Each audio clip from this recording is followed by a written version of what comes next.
Welcome to another episode of Relentlessly Resilient, where real people share real-life experiences and the tools they've developed to move forward and live their best lives. I'm Jennie Taylor. And I'm Michelle Scharf.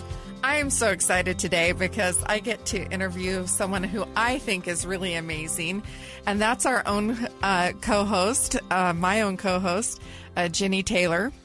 I'm so excited to have this conversation with you today. It's been a long time in coming.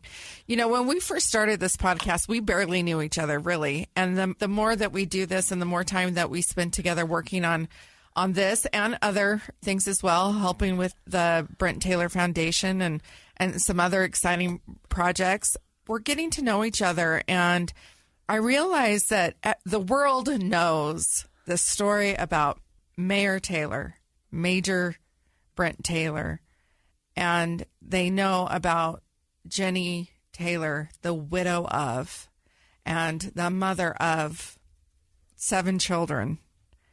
But they don't really know the story of you and Brent. You and Brent, just as the regular, everyday people. And that's the story I've been interested in, and that's the story that sometimes leaks out in our interactions.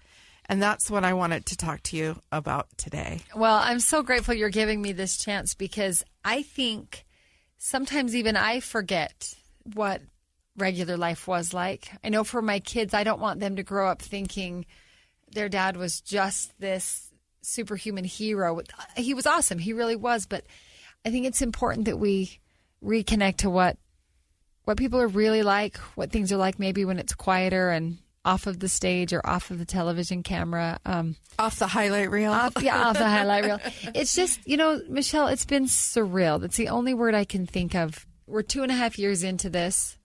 Brent deployed 3.5 years ago, so he's been gone from us longer than he's been deceased. But I just lived this life that I'm like, where did I walk onto a movie set? What happened? What happened to my regular life? We were just regular people. We're from small town Utah. Pretty boring lives. Like, they were not super captivating and exciting to watch or anything, but I'm excited to tell a little. So tell me what you want to know. You ask some questions and I'll give you the insight the best I can. We heard the early days about how you met already, and that's in an earlier episode. I think it was pretty it's right soon, at the beginning, maybe the intro. Yeah. Right at the intro of our podcast. So we know that story, but tell me about, what it was like the early days of Brent and Jennie. Before kids, which was probably not very long, right? Once you've had kids for a while, can you even remember life before kids? All right, so here's how it started, and I'll reference that other episode, what we shared. We were set up on a blind date. We were so similar as a match that even this friend who barely knew either of us could recognize we belonged together. And I laugh about that, and I told him, my husband, several times in our marriage, people like us shouldn't marry each other. Like, there's a reason people talk about opposites attract, because usually you look for the strength and the weakness and the balance, and maybe one's really driven and one's more chill. And we share a lot of the same strengths. We share a lot of the same passions and ambitions, which is really what brought us together. And sometimes that was tricky, a little exhausting, but did it create some conflict? It did. It did sometimes, yeah. Mm-hmm. And so we're both really old-fashioned. Particularly people who didn't know me before I was married to Brent, so people who maybe lived in a neighborhood with us, helped raise our kids and things, we chose to live kind of the old-fashioned style where he was the breadwinner and went to work and I stayed home with the kids. And that was very conscientious. It wasn't like the roll of a dice and it wasn't, I have no other skills, so I'll just stay home and bake cookies all day or whatever. No, you had a degree and you were teaching. But we from very early on kind of chose that path. And so to a lot of people on the outside, I was kind of in the background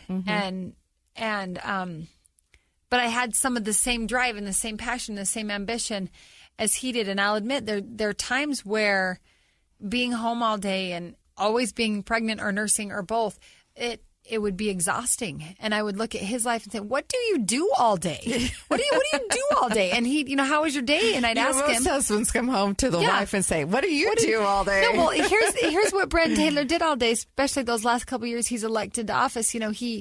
had breakfast with so-and-so and then went to some kind of planning meeting and then met up with somebody for lunch and then got in a heated debate about something else and then met with someone to kind of lay the groundwork for a project that's not happening yet but will.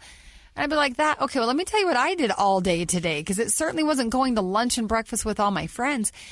But now that I lived in this Freaky Friday world these past couple of years, I'm like, oh, so I went to breakfast with someone and I went to lunch with someone and I got in a heated debate with someone and I'm trying to plant some seeds for a future project. Oh my gosh. I really feel like God has let me walk around in Brent's boots for a little while. But, early on, he enlisted in the Army while we were engaged. He left to boot camp right after we got married. I have never cried so hard in my life. It's so funny. I look back now and think, that young love when you're so new and the thought of being away from each other for 5 minutes just hurts and makes it so you can't breathe. I remember dropping him off. It's called MEPS. It's the military processing station. And I remember dropping him off in Salt Lake and driving back to Spanish Fork, Utah to teach school that day and just sobbing in the car.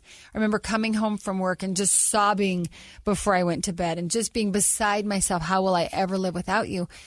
Well, in that first 5 years of our marriage, we spent 3 years living apart because of his military service. And he had his first year of training. And then shortly after that, he deployed and did a couple deployments back to back. And I remember just thinking how grateful I was for the time we did have together. And that's one thing the military really offered us, was the ability to focus on what matters most and to strengthen ourselves as a married couple.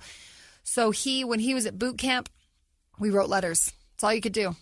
No cell phones, no email, certainly no FaceTime or anything. It didn't exist then because this was the early 2000s. We'd write letters back and forth to each other, and those are now a treasure because a phone call's awesome, FaceTime's awesome, but we don't usually record those things, so they're gone. So we'd write letters. After the first couple of months at boot camp, I went and saw him graduate, and that was just crazy because he was just in boot camp mode where you don't move, you don't flinch, you don't breathe. And I'd be like, hi, honey, do you remember me? And then he had some more training, and after that first year, then he came back shortly after we found out we were expecting our first baby. We always both wanted a family. We wanted a big family. We never put a number on it. I've had people ask, we have 7 kids, and that's a lot of kids. But we just never felt like our family was done. Mm-hmm. And I'll admit, I got to baby number 4 and kind of started to just feel really exhausted. Like, are we ever going to be done? Because if we're not done now, how are we ever going to be done? And people say things like, oh, you're having another one, and that was hard. So you talk about kind of this conflict, 2 really strong, driven personalities, dedicated to our country, dedicated to our community. And your faith. And our faith. And very, very much our faith is ingrained in pretty much all of our service to our God and our country is one. But I'll admit a weakness of mine, this is total confession day, I worry too much what people think.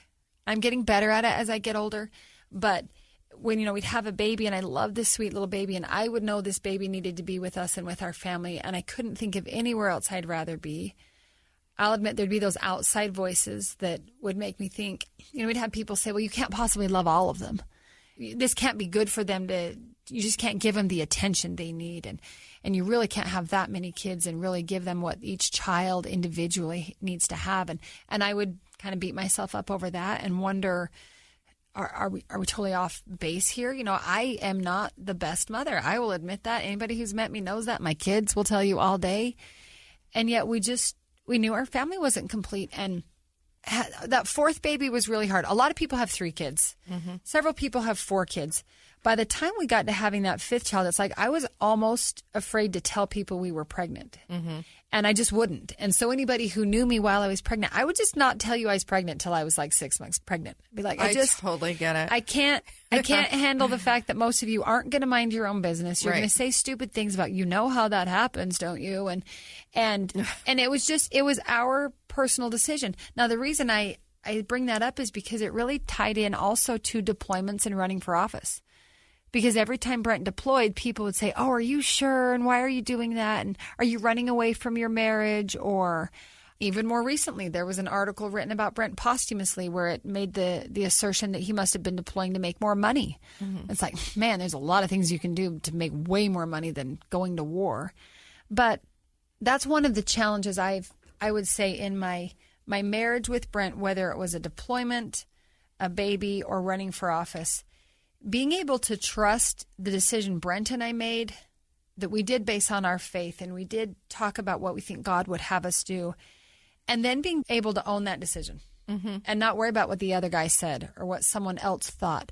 And that is where I really would trip. It wasn't that I didn't agree with running for office or that I wasn't just as passionate about answering the call to serve in the Middle East. It's that I felt I had to explain it to everyone, to their satisfaction. And I realized that's not going to happen. You know, people like me and Brent, whether we should have married each other or not, we did. For better or for worse, we both were driven, ambitious. Some people would say prideful people, but we're people who wanted to get things done.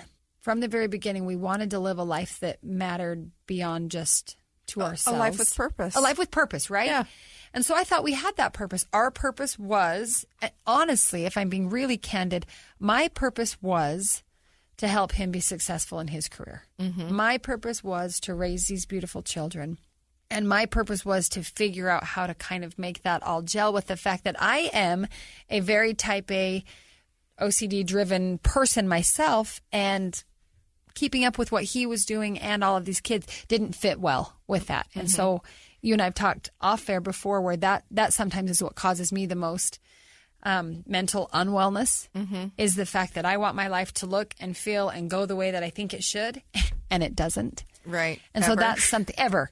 But I joke, God and seems to have other plans. God has such a sense of humor. And, you know, and Brent and I were really candid with where our faith tied into our political choices, or not our political feelings, but choice to serve in political office, where our faith tied into service to our country, where our faith tied into getting pregnant again. And I would always tell him, I would say, you know, when I die and get to the other side, God might say, Jennie, you messed everything up from the get-go. Like, you just misread every cue I ever gave you, but he'll not be able to question my intent. Right. Brent and I both really tried to do what we felt was part of our life mission. And if we misread it and messed up, well, then I guess we're just going to have to let God figure that out. But so you brought up something. And this may be overstepping, so I guess we could edit if it is. Oh, when have we ever not overstepped, Michelle? Come on. I know, isn't it great?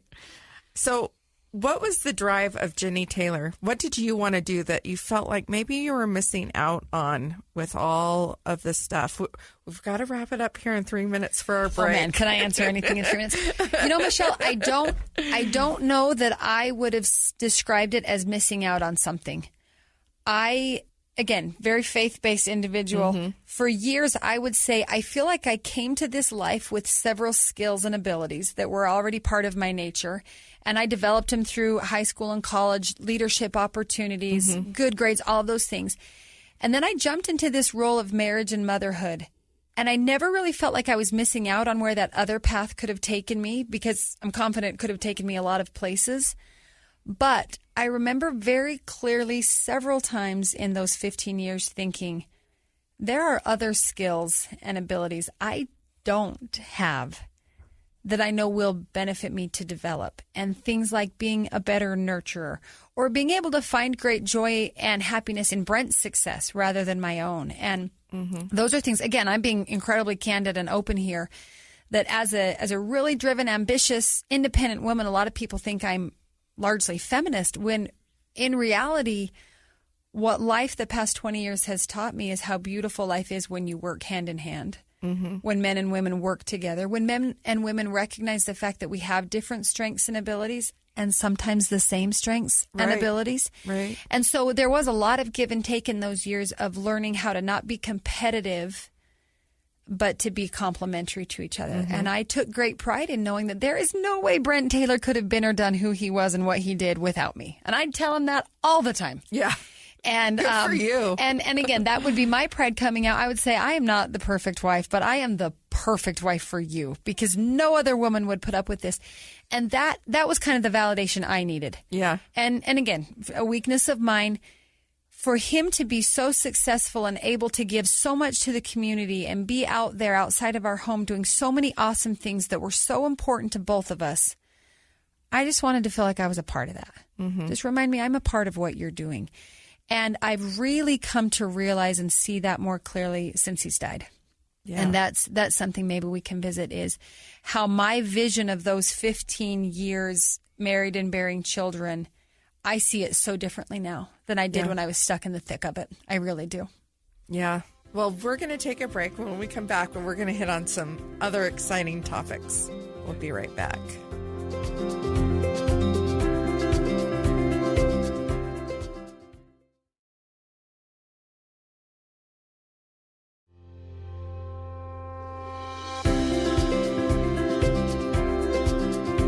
So we're back. I feel like this is Jennie Taylor exposed, Michelle. Like, maybe we need to not air this, but hey, I'm an open book. I will tell you and let you into all of the corners of my life. So now you know what it's like to be in the hot seat with Michelle, right? So this is the thing.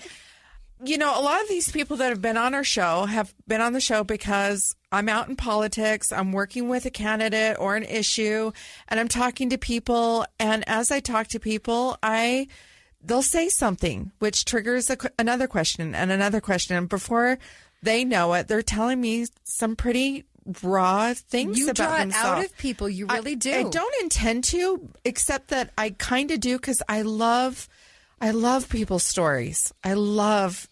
I went to the festival this weekend out at Seabase with Steve Urquhart's Divine Assembly. And I just went around talking to people and asking them about their story and their purpose. And a few of them, I told them that I had a podcast and they thought it was great. And I heard some amazing stories and also some really like out there stories, like beyond trauma, just, you know, very interesting stories. And so I love hearing people's stories. I think that they matter. And I like to have, this is so exciting for me because now we have a format for me to have these people come and share them. But now it's your turn. And so you brought up... What have I agreed to? You brought up being messy before the break. And, you know, marriage is not perfect. And you also brought up that article. And so it triggered two thoughts within me. Some people, because the story's been so big or because it's been told for quite a bit of time. And I admit, people will ask me, I'll say, oh, I have a podcast. Do you know Jennie Taylor? Oh, yeah, I know Jennie Taylor. And then sometimes the second question I get is, why is that story with Brent Taylor, like, why is that such a big story? And I'm like, well, he was like the first, and correct me if I'm wrong, but I do tell people this. So you better correct me if I'm wrong. So we hope it's true. I hope it's right. I think I know where you're going. So I tell people he's one of the first public serving officers killed in action since like the Civil War or something. Yeah, they say he's the first sitting politician to be killed in a combat death since the Civil War. Yeah. So, yeah. That's huge. Notable. It's a notable. It's kind of like a Pat Tillman left the NBA to go serve. It doesn't mean his service was any more noble than any other private that served in the Army, but it draws a different attention from a different demographic that, you know, with Pat Tillman, it was the athletic world. Right. With Brent Taylor, I think part of it it's the political world. Right. Now, generationally speaking, if we went back 20 or 50 years, every political person had a military background. It's just the way the country was for generations. Really, for the first couple hundred years of this country, military and politics were almost simultaneous, or at least a part of each other. It's not true anymore. Yeah. Vietnam changed all of that. We have a whole generation, your generation and mine, Michelle, that political leaders on the local all the way to national, federal level did not serve in our military. And so that's different. This post 9/11 era is bringing that back. So anyway, that's a side topic, but I think that's part of it. So in that kind of notoriety, and sometimes people are like, they just don't get it or they don't know. But we had an article come out recently and I was upset about it. I read it and I agreed with your take on it. In fact, I did not have kind words in my house when I read the article, and it ended up in my trash can pretty readily and quickly with a large string of swear words attached to it going into the trash. Well, thank you for saying them for me so I don't have to. Yeah, I don't hold back on that. So anyway, it was upsetting to me. And my take on that article was like there was just an effort to kind of like dismantle who Brent was. He really actually was a good man. Yeah. He was a faithful man. He was an honest man. Was he perfect? No, because none of us are. But he didn't do any of the highlight reels of terrible things in the world, right? He was just a good God-serving, God-loving, faithful man who probably yelled at his wife and kids occasionally, got frustrated, whatever, right? Like, he was a real person. Yeah. He wasn't out having affairs. He wasn't. No, if anything, he was kind of boring. I mean, and I say that in a very loving way because he didn't he drank ice water at restaurants. Like, he didn't like soda because he didn't like carbonation, and he didn't really watch a lot of sports, and he was really dedicated to what he did, but he liked Cold Stone ice cream. Cold Stone, but he always got the same kind, Michelle. That's the point. Every time, no matter how many times. His hamburger choices are terrible. Okay, here's like when you're broke and dating in college or early married, we would get like the 2-for-1 coupons and go wherever you could go to eat, and you can always get a hamburger somewhere. I mean, the guy, he didn't like Chinese food. He didn't like sushi. He didn't like Asian food. He wanted a hamburger with meat and cheese only on the bun and fries. No ketchup, no sauce, no condiments at all. Toward the end, he'd put barbecue sauce on it, and that was like, whoa, really a big deal. Stepping up. Yeah. So I think it's a worthy question to address, and obviously different people can give different answers. But if you were to ask me some thoughts on why I think this story has been told a lot of times or for a long time or however you spin it, I think part of it is because of that little bit unique niche of who Brent was as a soldier. Again, not any more awesome than any other soldier, not any more dedicated than any other soldier, but the fact that he was in politics and serving as a soldier, and that he did die in combat while on a leave of absence from that political duty. That puts him statistically in kind of an interesting pocket. I think the fact that we have 7 kids, for better or for worse, and I might be the least qualified on the planet Earth to raise 7 kids, but we have them. And we all know in today's world of reality TV and headlines, I mean, my jaw drops when I hear someone has 7 kids. I'm like, seriously? Like, you gave birth to all of them? I'm like, oh, wait, so did I. I mean, it's some of these statistical things that feel a little unusual. But I think to a degree, and you can say this for better or for worse, part of the reason Brent's story's been told a lot of times is because we as a family have been willing to tell it. Mm-hmm. You know, you talk about this life of notoriety, and I know I get blasted for it all the time. Why do we get so much attention? Why do we get so much charity shown to us? Or why? I know there are people who disagree with the amount of goodness being given to my family. All I can say is I promise I didn't ask for any of it, and I'm incredibly grateful. I feel I have a massive debt to this world because of the goodness that's been shown to us. But my first phone call from the national media came less than 24 hours after a soldier knocked on my door to tell me my husband was dead. On my cell phone, someone from CBS This Morning back east had my cell phone, and they called me. They didn't call the National Guard. They didn't call Utah. They didn't call the city of North Ogden to try to get in touch with Mrs. Taylor. And I answered my phone. And I've answered my phone every time they've ever called. We referenced that article that came out in the magazine recently, which, in all fairness, I think he was trying to paint the picture that Brent was more than just a superhero, and he was trying to give that other side. So I appreciate that. I do feel he did it with a little bit of a negative slant undertone. But some of the things in that article that you might look at and say, how does he know that? Well, because I gave him journals. Mm-hmm. I told him. I think I've made it clear for a couple of years now. I'm a pretty open book. I think it's important to tell both sides of the story. But when I got that first phone call from the national media, and they're asking if they could meet to do an interview, I've not been interviewed before. I mean, Brent interacted with local media about local politics, but they didn't call me. Very few people ever asked me how I felt about Brent's military service. They didn't ask me how I felt about his political service. Very few people asked me how I felt about having 7 kids. I mean, I knew how I felt, and Brent and I discussed those things with each other and God regularly. But it's like 15 years worth of devotion and dedication behind the scenes was finally being given the opportunity to say, what do you think? Or how do you feel? Mm-hmm. And I never set out to still be talking about it. You know what I mean? Mm-hmm. That first phone call from CBS This Morning is what led to me meeting the media outside of Dover Air Base on Election Day 2018. So Brent died on a Saturday. They brought his body home Monday night into Tuesday morning. That Tuesday was our election day. And an hour after his body was transferred in front of us, I went to a park. It was still dark, and addressed the local media. And I feel like I opened my soul to America about where I was and what I felt, what I thought Brent would want me to say, since he's not here to say it anymore. That following Sunday, so the week between Brent's death and his burial, our city held kind of a memorial service at the local amphitheater. It happened to be Veterans Day. I mean, the guy timed it so well. It's Election Day. It's Veterans Day. It's that patriotic time. And several people who had served with Brent in city staff or city politics spoke, shared some nice things. They had beautiful music.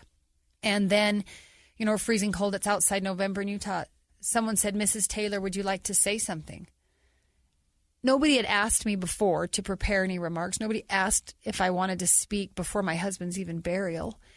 And I just remember very consciously thinking, if they're going to talk about us and our service and our sacrifice and our motives, they're going to talk to us. And I took the microphone. I don't even remember what I said, but I spoke straight from the heart. And I think that's one thing, people...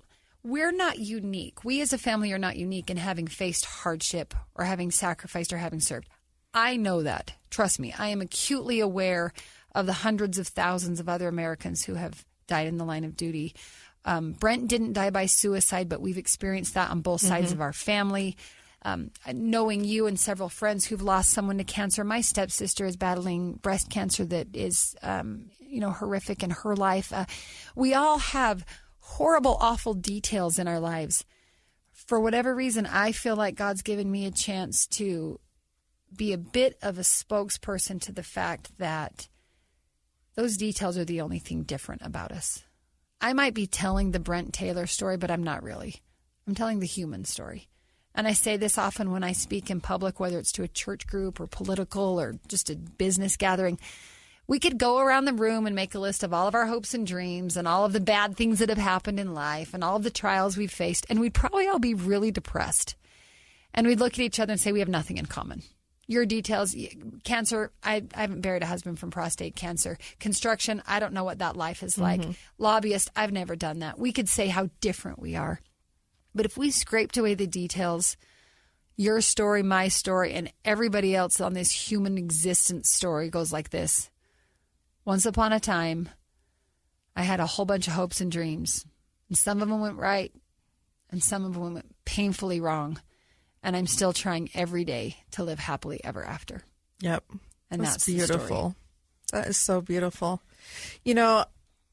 I think a lot of people could look at us and say, and it's interesting. I went through a faith crisis in the middle of losing my husband, and I just had to put it aside. And so I've left the LDS church. I mean, I'm a member of record, but you have a greater faith and you went deeper into your faith through your story.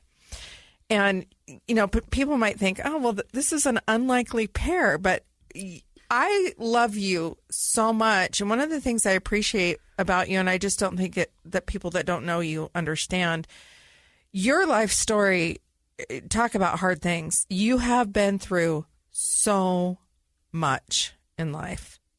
You have endured a great deal of things, a wide variety of things, losing a father to suicide. Some of the things that you've shared through our podcast in different episodes. You don't judge. You have a great faith, but you also have a great love for people for where they're at. You have an ability to just accept people for where they are. And I think that that's something really beautiful about you. Oh, I appreciate that you say that. I think that's something that's come more with age and with time. I think in my youth, I mean, I'm a zealot. If you know me, I'm whatever it is, I'm a zealot about it. Yeah. No, I get it. And, in our house, we grew up, mom, dad, 2 boys, 2 girls. And then my parents' marriage kind of fell apart and my dad's mental health fell apart. And like you said, he ended up taking his own life. And the 2 girls were very separate from the 2 boys. I mean, we lived in the same house, but their choices and our choices were totally different. And they got into drugs and alcohol. They barely graduated high school. They just went on a path completely different from mine. And now I look at it, we're all in our 40s. My little sister still's in her 30s because she's the baby. But the rest of us are all in our 40s. My mom's remarried. She's in her 60s. And I think, you know what? Loving people who make different choices has helped me realize a couple of things. For one, I stand by mine. The choices I've made are mine. They've gotten me to where I am. But the older I get and the more I experience in life, the more I realize I don't really know what I'm talking about. And for me to stand here and say, you should do this or you should have done that, or how dare you for making that mistake? I mean, start throwing stones right at yourself, right? So that, I think that compassion is something that I feel like I've continued to gain as I get older. I know less than I thought I did when I was a know-it-all. Yeah. And I think it's because I've realized just how imperfect I am, how imperfect my life is, that how in the world would I ever judge anybody else for theirs not looking the way I think it should, or even the way they thought it should. Yeah. Well, we're going to take a break, and when we come back, we're going to wrap this up. It's been fun.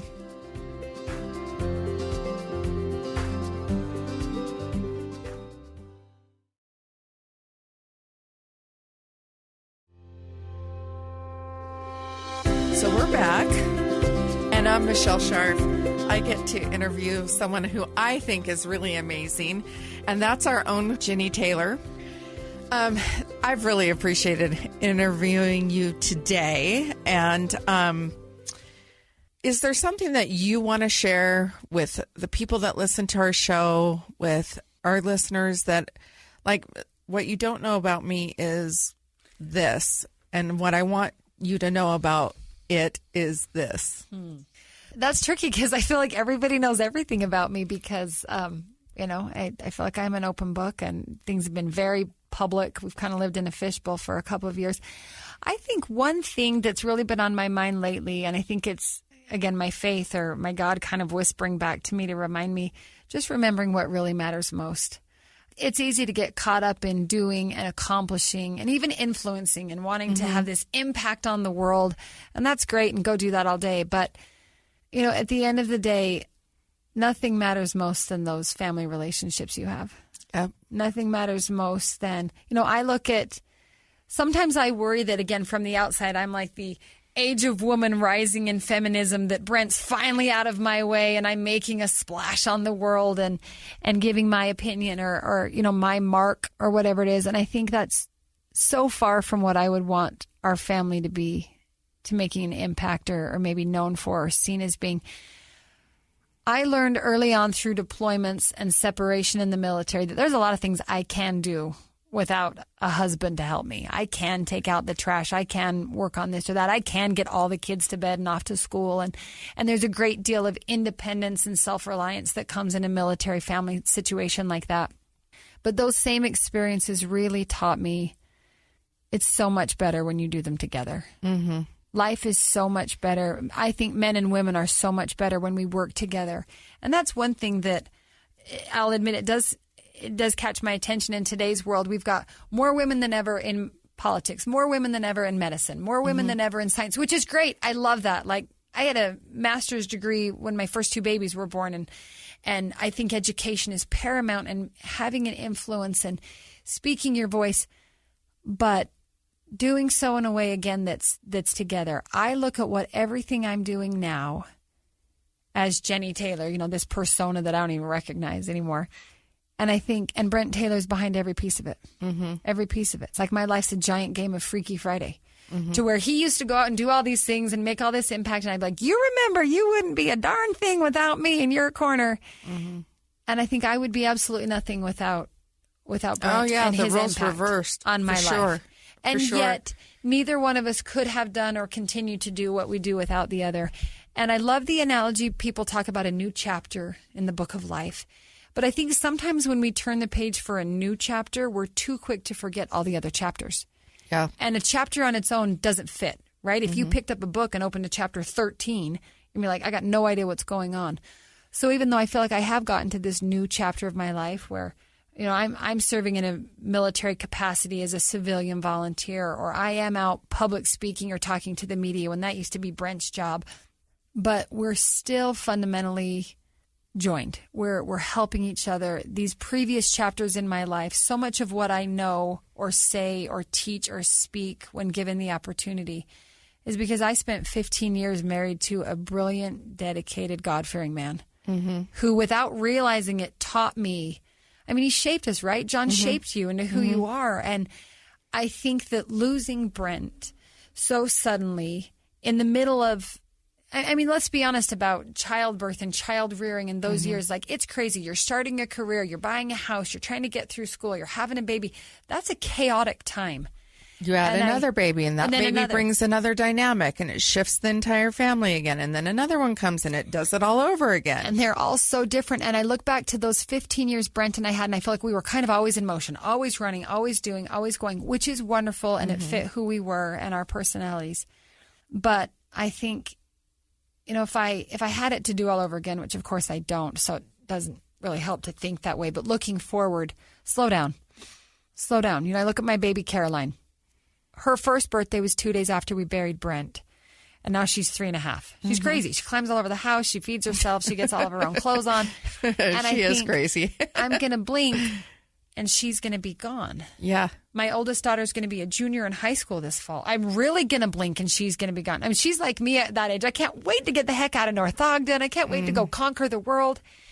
And I think as we have these goals and these dreams and ambitions, which are wonderful and they drive us and they give us purpose in our lives, nothing matters more than the people in each of those chapters of our life. Yeah. And as we move on to the next chapter, I hope we continue to find joy and success and meaning. And I hope we never forget the previous chapters. And I hope we never let go of what they've taught us. You know, you and I both hate the phrase moving on. Like, I'm just moving on and forgetting the rest of that. At that same Veterans Day memorial, right after Brent died, local media asked me, how will you possibly move on without Brent? I just looked at him like that was the dumbest question I've ever heard. I'm taking him with me wherever I go. Right. He's always I'm with taking you. him with me. Yeah. And so one of the hardest things now in this surreal world in which I live, I feel Brent so much a part of everything I do because he's such a part of who I am. It's not necessarily that I feel like his ghost accompanying me side by side. It's all the conversations over the years, all the sacrifice and service, all the blood, sweat, and tears over having children together and trying to pay bills and chase a dream and a career. That's who I am. That's how I think. I am us. Yeah. And that's weird, and you can call it my faith or whatever. I'm not Brent. I don't claim to be him. I'm not trying to live the life he didn't get to live. I'm not trying to pick up where he left off. But I'm no longer just who I was 18 years ago. Yeah. I am us. And I can't explain it and I can't put it into words, but I'm a better person because I carry Brent Taylor with me. Absolutely. I'm a more complete person because of the things about him that used to drive me crazy. I'm a more compassionate person. I think I'm a better public servant in whatever capacity that is because of the service he gave and what it taught me. And I think the biggest message I have for the whole world, particularly my own children, is life is better together. Whether that's a husband and wife, a parent and a child, a co-host on a podcast. I agree. You know, we get so bent on being self-sufficient, self-reliant, self-esteem, independent. And I want to say 2 thumbs down to that. Yeah. I am nothing without all the people who keep me on my feet. I am nothing without my God. I am nothing without Brent Taylor. And I don't say that in a poor me, meaningless woman kind of way. We found each other early in our lives. We were both in our mid-20s.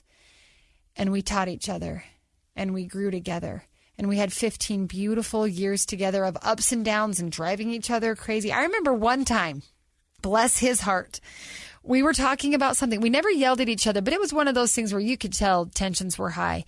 And he said something like, "Oh, you are such a piece of work." Oh. And I looked right back at him and I said, "And I am your piece of work." So there you go. And I think of that all the time, like, when we really find companionship in life, again, and that could be a marriage, that could be a partnership, that could be a parent-child, a coworker, are we willing to be each other's piece of work? Are we willing to call each other out when we're totally wrong or off base or kind of out of line? And are we willing to be called out? You know, not everybody is on either side. Sure. They're not willing to call it out or they're not willing to receive the message, right? Absolutely. But it is a beautiful thing when you do that. And John and I were that for each other. When John and I first met, I was smoking cigarettes and drinking alcohol. And he's like, "I really hate cigarettes." And I'm like, "All right, I'll quit." So I'm like, I really don't like that you did this other thing. And he's like, all right, I quit. So he quit. You're making each other better. Just made each other better. It was just a day, a step at a time. And we just kept. Correct me if I'm wrong. It wasn't in a bossy way. No. Like you have to do that or I expect you to be that.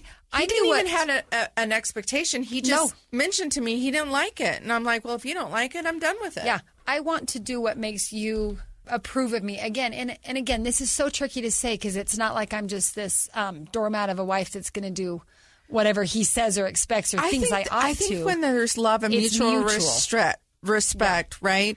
It's what you want to do for that partner. You want to be better for each other, right? You want to not impress each other. Not that I was really enjoying smoking anyway. I'm not saying it was a big sacrifice, but But it was something that mattered to you because it mattered to him. Exactly. And I think that's one thing. I do feel like I've seen Brent's world from his perspective in a way I never could have appreciated from home. And I don't live with regret. Like, I don't feel like that does any good. But I look at that and I feel like I know him better now than I did in life. Mm-hmm. Because we were so caught up in those early years of life and chaos and child rearing and bill paying. And it's almost instantly after he died to where now I'm doing some of the things he used to do, or I'm in situations where he might previously have been. And I'm thinking, oh, so this is what you did all day. Yeah. Uh-huh. And I remember when... And it is fun. And it is. And it's you're exhilarating. Enjoying it. I love watching you. And it's exhilarating. Yeah. And I feel like I am maybe making a difference, or I am learning, or I'm meeting people that are teaching me and making me a better mom and a better person. I feel like I'm a better wife, which I know some people think is weird because my husband's dead. But...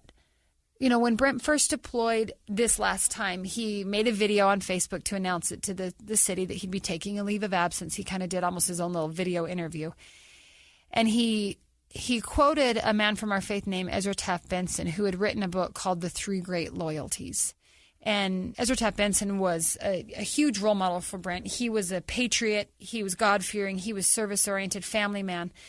And these three great loyalties that Ezra Taft Benson had written and lived his life by were God, family, and country. And I remember knowing that I don't remember Brent and I ever using the three words or saying, okay, how does this serve God? How does this serve our family? Or how does this serve our country? It was just inherent in everything we did. But shortly after he died, as I started to feel myself getting this greater understanding of him and greater understanding of my place in the world. When somebody dies, some of the little details of life just don't matter anymore. You let go of the things that were so big of a deal. And when I was kind of in that really sacred space shortly after his death, I realized that for Brent Taylor, service to God, family, or country was always service to all three. Mm-hmm. And that changed my whole 15 years. That reshapes how I see those 15 years of marriage with him. Because as he served our God, our family, and our country, it was all one. Everything he did for God was for me and our country. Everything he did for our country was for God and me and the kids, and so forth. I don't know that I saw that as clearly in life because life was so busy and so fast-paced. And that's where I'm grateful that I have, again, back to my faith perspective, I know Brent still exists. He's not here in the same way, and that can be really hard. Because he'll feel so close to a part of me. That is going to be our next interview that we do with each other, or a chat for our podcast on developing the relationship when they're gone. Oh, I love it. Because I have so many. I shared it with this a long time ago. I don't know if you remember it, but I had an experience where I felt John and Brent were in my living room, and I was really at a crossroads. And I felt like they were both there and they were both ministering to me, and I had to get my crap together. I love that so much. And I felt that Brent was there, which is crazy because I've never met Brent in the real world. And I never met John. Yeah. Right. But I mean, it is true. And that's a whole nother, place that we could go to because there's so many different stories. I want to end with one last story that I have to give to you. That article came out. I'll tell you why it hurt me so hard. Just hit me so hard and such the wrong way. I felt like there was just a negative spin, and I thought, why didn't this SOB come and talk to me? Like, if he was looking for like a story, like, why didn't he seek out the person that Brent's holding the flag? Like, what was that about, you know?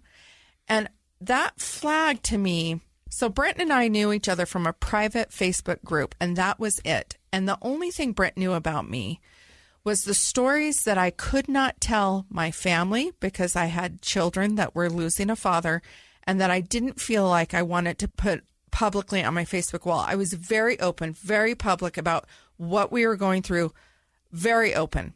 But there were some things that I really couldn't share, that when I got dark or when I needed real, like, I need help for this, or this is happening right now and I'm not sure how to do it, or I just needed to tell someone something, I would post it in that group. Brent never responded to me on a direct message. We never had an interaction. We never discussed anything. But the morning of, the day before John's life celebration, that's the day he had climbed that mountain and sent me that picture and wrote me the words that he wrote to me. And he did that out of love. It was pure kindness. He was thinking about his fellow man. He was thinking about somebody who he knew nothing of. He had kind words to say about my husband, that I had relayed a story in my sharing. My very private husband, who was not a sharer. He was very much a loner. And he said, I really wish I would have had the chance to know your husband. He was clearly a friend to all who knew him. And I felt like he heard my message, that I wanted people to know about my husband. And that acknowledgement was so profound to me on that day when I really didn't want to get out of bed. And the flag to me is so symbolic because I am in politics, and it has meant so much to me, my love of country, my desire for freedom. And it was just so symbolic that John's biggest concern was that I would have security and that there would be others looked out for me. And so that moment, I felt like it was all going to be okay, and I was able to get through that next day. And Brent Taylor did that. And that is the man that Brent Taylor was. That's who he is. And that's who I want your kids to know, is the truth about who he is. I love you, Michelle. I'm crying too much to talk. But yeah, he's a good man. I can joke and say he was old-fashioned or boring or you know, a little ADHD and always involved in everything. But at the heart of it, he's just a good man who loved nothing more than being a husband and a dad, a son, a devoted son and brother to his family. And he loved his fellow man. And he just loved people. And I think that's one thing I'm learning, you know, in his wake and after his passing, is that he was able to talk with people who disagreed, take people who were in a heated emotional moment and calm them down and just say, let's just hear each other. And I think that's the legacy. I mean, it's the great legacy of politics and military. That's one thing for my kids to look at. I want them to know that their dad loved his family and his fellow man, and that's what he dedicated his life to. He loved the Afghan people he served with. He loved them genuinely. He loved his fellow soldiers from America or NATO or wherever they were from.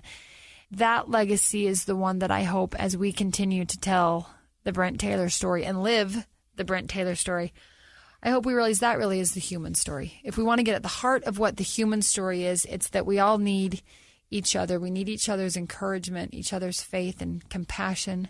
And like you always say, we just need to be kind. Like whatever you do today, just be kind. You don't know when today might be the day that someone's about to break.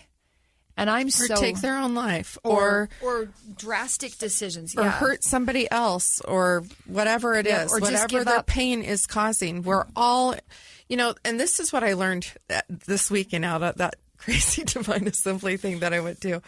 We are all in so much pain. We all have stories. We all are in so much pain. We are all suffering from hurt.